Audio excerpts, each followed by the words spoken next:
আপনারা একটা জিনিস ভালোভাবে লক্ষ্য করে দেখুন, এই বাংলাদেশে আমরা বুঝমান হোসিয়াতে দেখছি সবাই বলে ধর্ম নিরপেক্ষ।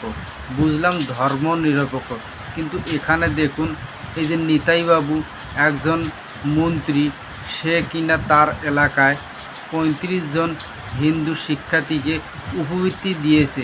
তাহলে আপনারা একবার ভালোভাবে লক্ষ্য করে দেখুন ধর্ম নিরপেক্ষ কোথায় হয়েছে। এখানে তো ধর্মের পক্ষে টানছে।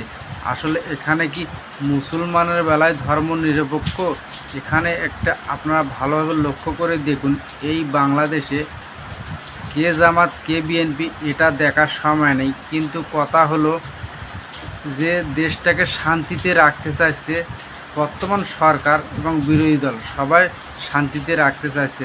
কিন্তু এই ধরনের কোয়ালিটির লোকগুলো বাংলাদেশে একটা অস্থিরতার সৃষ্টি করার চেষ্টা করছে। এখানে দেখুন এই যে হিন্দু ফ্যামিলির যে ছেলেমেয়েরা আছে তাদেরকেই শুধু উপবৃত্তির টাকাগুলো দিয়েছে, কিন্তু কোনো মুসলমানের নাম নেই। এখান থেকে তো একটা বিভেদ দ্বন্দ্ব সৃষ্টি হয়ে যাবে, মানুষের ক্ষোভ তো এইভাবে সৃষ্টি হয়ে যায়। আর এরা হলো একজন নরেন্দ্র মোদীর ন্যারেটিভ লোক, তারা এইভাবে গুজব ছড়াবে আর এভাবে একটা বাংলাদেশের দ্বন্দ্ব বাজিয়ে দিবে।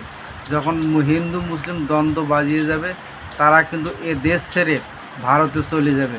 তখন ওখানে যা বলবে, বাবা তোমার ঠেলা তুমি সামলাও, আমি তো আমার মতো আসছি। এই সব লোকদেরকে ক্ষমতার বসাচ্ছে না বসাটাই ভালো। আপনারা ভালোভাবে একবার চিন্তা ভাবনা করে দেখুন।